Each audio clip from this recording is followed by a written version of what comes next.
But there have been so many things that she has flung onto the wall to implicate people closest to Charlie in his murder that it is absolutely it's reached just insane levels.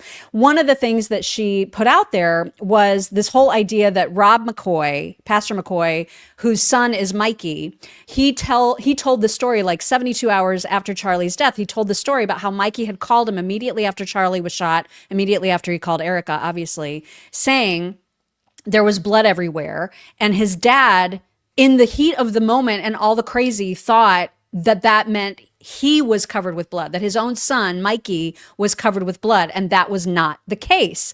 And so Candace took that story and made it like, oh my God, this means that they're somehow responsible for or covering up. It's all so stupid. Everything that she like gloms onto is so ridiculous. And to give an example of how ridiculous it is, that she doesn't just assume that the most logical explanation is the right one.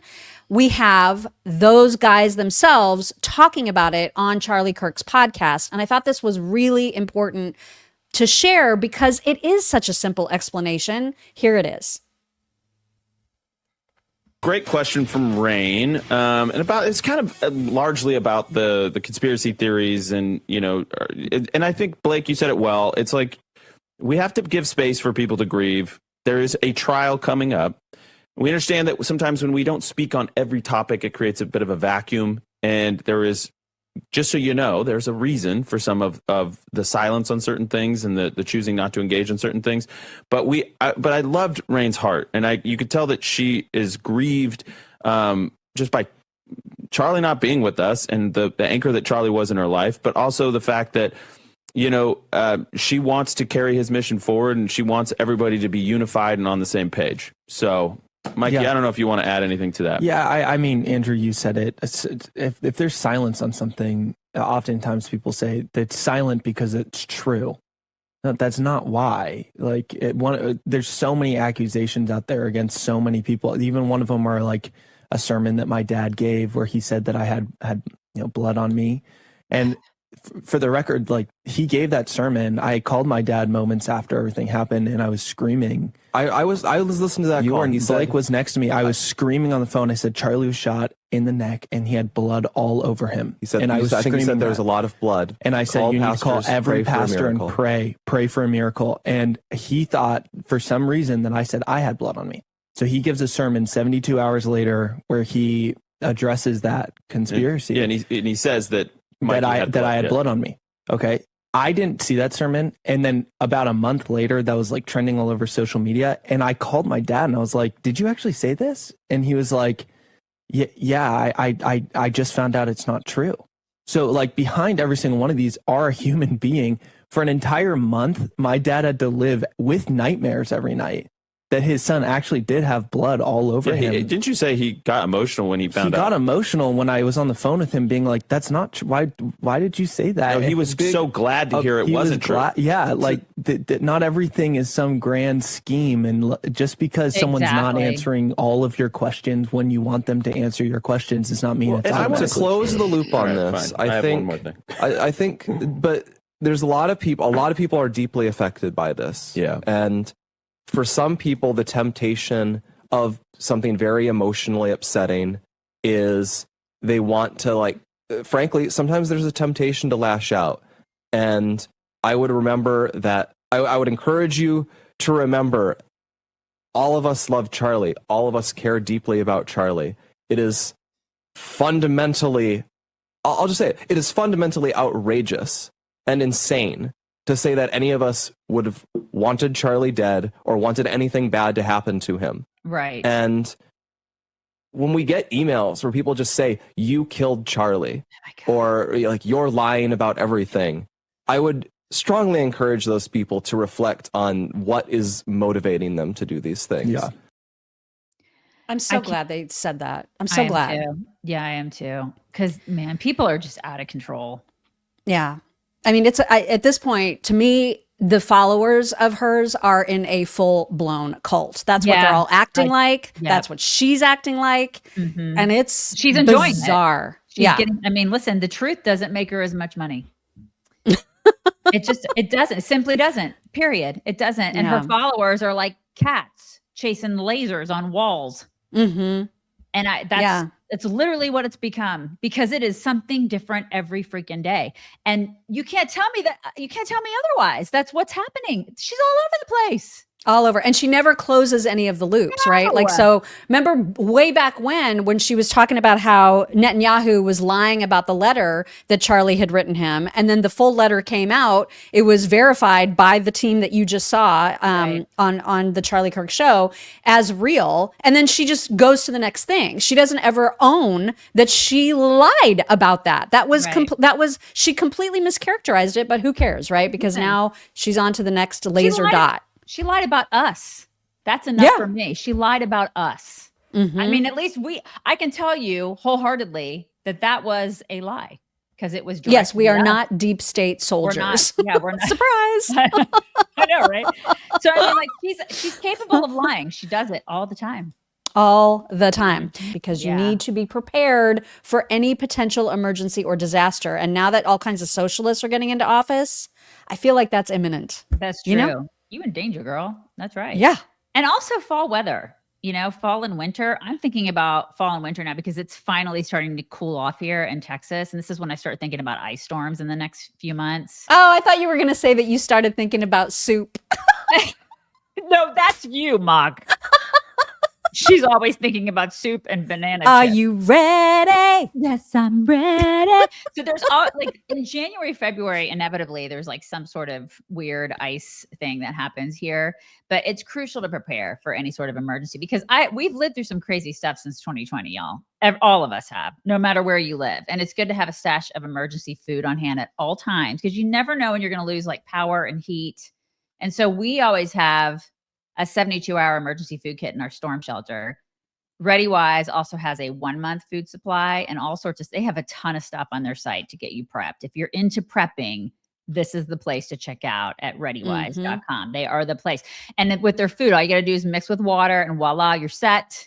They have a shelf life of 25 years. They taste great. Ask Mock. She busts into hers all the time. I do. But they also have essential emergency supplies like first aid kits and generators and all sorts of like backup power solutions. They have lots of solar stuff. So visit readywise.com, use code CHICKS10 for 10% off your order, build your emergency food supply today, and get all the other stuff too. Okay. And it's also great for Christmas presents. This is cool stuff, right? Readywise.com for 10% off, code CHICKS10. Do it.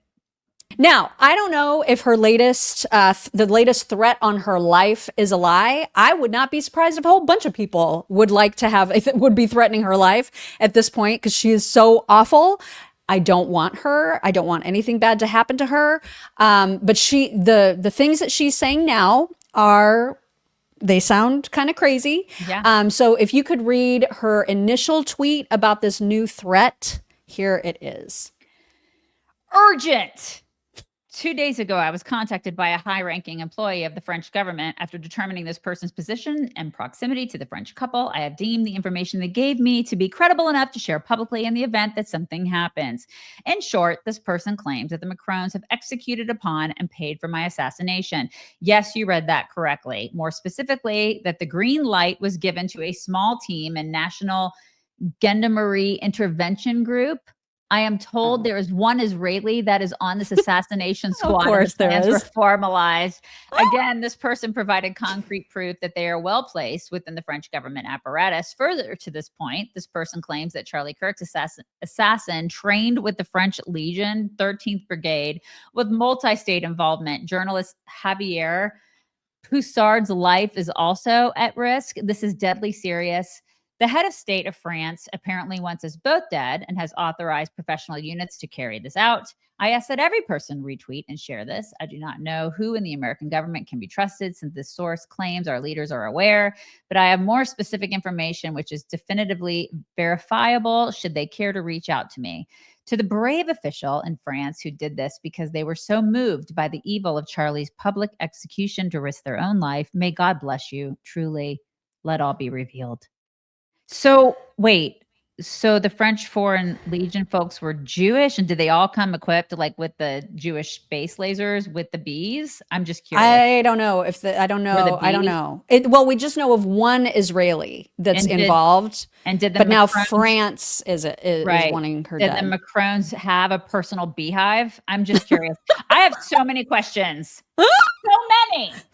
Well, there's 3 more tweets. Maybe there will be some clarity in them. Here is the next one for your reading pleasure. Here you Okay. go. All right. There will be no official response from the how do you pronounce that? The Élysée.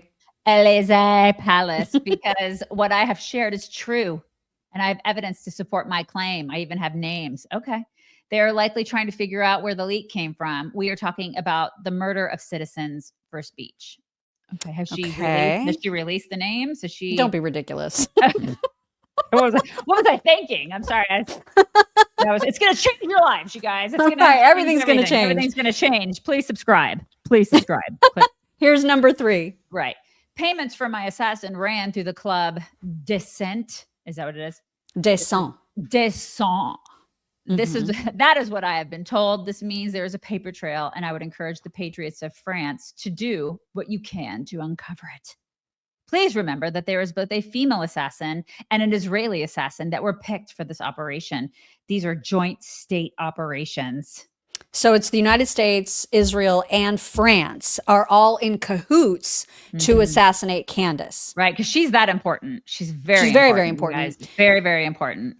Here is another one. Right. It is not a coincidence that the French legionnaires were in the United States training with our Marines for 3 weeks. Of course they were. When those 3 weeks ended in California, another military training exercise began alongside civilians at Camp Riley in Minnesota. French Foreign Legionnaires were involved in Charlie Kirk's assassination. They were not the only ones, but they were involved. Then she released, you can go to her Instagram stories. She was on a rampage. I guess this was last night. And she said, I had begun to wonder if it were possible that actually Brigitte's lineage was German. As we know as Americans, after World War II, the CIA began Operation Paperclip, where they gave new identifications to Nazi scientists and inserted them into our government. Therefore, it was at the very least a compelling theory that Brigitte's family could have actually been Nazi scientists, and that was the big state secret worth protecting. So just indulge me a little bit more, because there's just a couple more that I'm indulging. We're indulging you. This is so freaking crazy. I would like to be clear again that I have not confirmed that tip, but Brigitte having a connection to Israel somehow would make sense, given the protection he is afforded and the extraordinary lengths taken to guard something so obvious like her true gender. They seem willing to kill over the secret, which signifies to me that her true lineage is from a powerful family. Israel is the only nation that I feel has the pull to demand that Trump call me. It is also the nation that would have had Sergio Gore call me and Charlie Kirk. Anyway, I wanted to share all of that publicly because with the French and Israeli assassination information, I am realizing that the story of Brigitte Macron, which I stumbled upon quite innocently, is about a lot more than a trans woman who groomed Emmanuel Macron. The batshittery is off the charts. I just can't. Okay. Anyway, that's what's going on with Candace right now. Yeah. So just wanted to make everyone aware. The guy that is known as Older Millennial on all socials, you guys will recognize him right away. He responded to, I know, I do too. Mm-hmm. He responded to all of this from Candace as follows. Guys, look, we are watching a full-on mental breakdown in real time. So Candace Owens now says not only is the French government looking to assassinate her, but they're the ones who assassinated Charlie. Oh, and of course, she made sure to throw in an Israeli. So she claims that the French government has authorized the NGIG to assassinate her. And of course, there's one Israeli that's part of the assassination squad. Because what's a Candace Owens conspiracy theory without a Jew? Right. But guys, can somebody get her some help? Mm-hmm. Like, where's her husband? Where is he? So missing. Where is he? I mean, if you and I were out here spewing a bunch of stuff like that every day, feel like at least one of our husbands would be like, "You okay? Are you okay? Are you all right? You all right? Come here. You all right?" I mean, I know, it's so I bizarre. think Greg would go first, and then Ron would slip in there and be like, "Yeah." They'd talk together, and they'd be like, "What the Right. hell is going on?" What is going on with those two? I know. It Right. is. Listen, maybe France and Israel are in cahoots with the Trump administration to have her offed. I don't know, but I just think it all sounds absolutely insane. And if you are following along, and you're buying into it, then I don't know where the bees fit, but the Jew bees are probably somehow involved in that too. And the space lasers, right? The Jews with the lasers, right? And a very bloody Mikey McCoy. He's also Right, involved. So all over the place. You guys.